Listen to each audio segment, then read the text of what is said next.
Webinar part 2. This is a great place to pick up because accountability is a huge factor in your child's life. They need somebody to hold them accountable. Yes, it's a pain to have to check in on them, but you know what? They want it from you. As one young teen let me know, and it was after his mom, in this case, had kind of let him go a little bit beyond what really was the boundary of what he was wanting.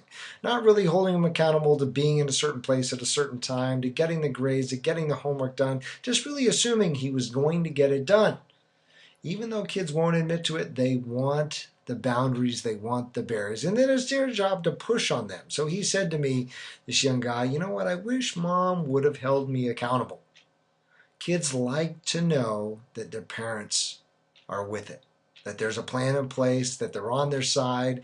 And again, they're not going to ever admit to that, but this guy did later on. In the moment, they won't admit to it, but later, of course, they're going to appreciate it. So stick with it. You have to be the tough guy sometimes, and this is a perfect case for this. All right. How are you going to hold your child accountable? The first thing that most of us do is we're going to take everything away. If you don't get the homework done, if you don't get the grades, that's it. Boom, done. Your cell phone's gone. Everything that you near and dear to you, gone. The other way that we motivate kids, we're just going to pay them. You get the A's, that's worth a stack of cash. Number one, you're going to go broke quickly. Number two, what happens if you remove the cash? If there's no cash reward, will they continue to work with that? So I'm going to advocate something different, and that is kids earning what used to be just given their rights, right? I'm going to give you the cell phone. There's really no expectation attached to it. Not anymore. You've got to earn that. So on your next progress report, if the grades come back, the ones that we discussed as being realistic, then you earn the privilege of all these things until the next progress report comes out. Right? So now all the responsibility is in their hands. Now, there's a subtle difference between I'm taking this away from you, I'm punishing you, and you didn't earn it. Right? But the difference is profound because essentially what you're saying to your child is, if you take things away, I'm the one who has the power, versus you didn't earn it, your child now has the power. It's in their hands. It's their responsibility. Step up and meet the expectation. If they want those privileges, they need to earn them. And it's a wonderful lesson for life. All right, I'm going to give you my first book recommendation today. He's a wonderful author. He's written a couple of books, as you can see.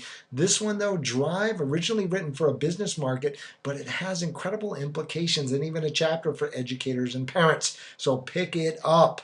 I cannot recommend this enough because it talks about the motivation, where it comes from, and how you can use these ideas to keep your kids really focused in and excited about what's coming up. Let's talk about 4 steps to homework happiness. Wouldn't it be wonderful if 4 easy steps, all of your frustration and your child's, were removed?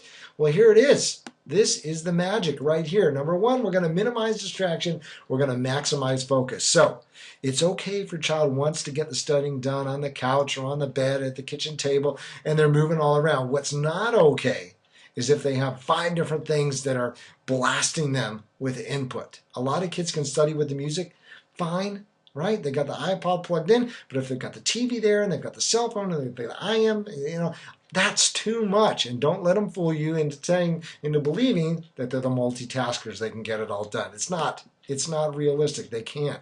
Here's what a lot of kids will come home with when you ask them, so what do you have for homework? Well, I've got math, I've got reading, I've got science. This is not enough because this is never going to achieve anything. You're going to sit there looking at a big stack of stuff forever. It doesn't get anything done. Here's what I'm proposing. You change the nouns to the verbs. You create some action statements. What do you need to do in math? What do you need to do in reading? Create the action statements. You can help your kids with this until they get the hang of it. Step number 2, estimate. How long is it going to take you? A lot of kids have no idea how long things take, and that mere thought, they've seen the list there, is overwhelming. It just leaves them dead in their tracks. So we need to estimate and get a grip on how long this is going to take us. Finally, prioritize what's most important. And this is really subjective. What's most important in your child's mind that they get done? That's it. They are now well on their way to getting things done. And this, my friends, is the gist of the magic that goes behind the 4 steps. Part 3, though, we're going to talk about how this all works in the practical way.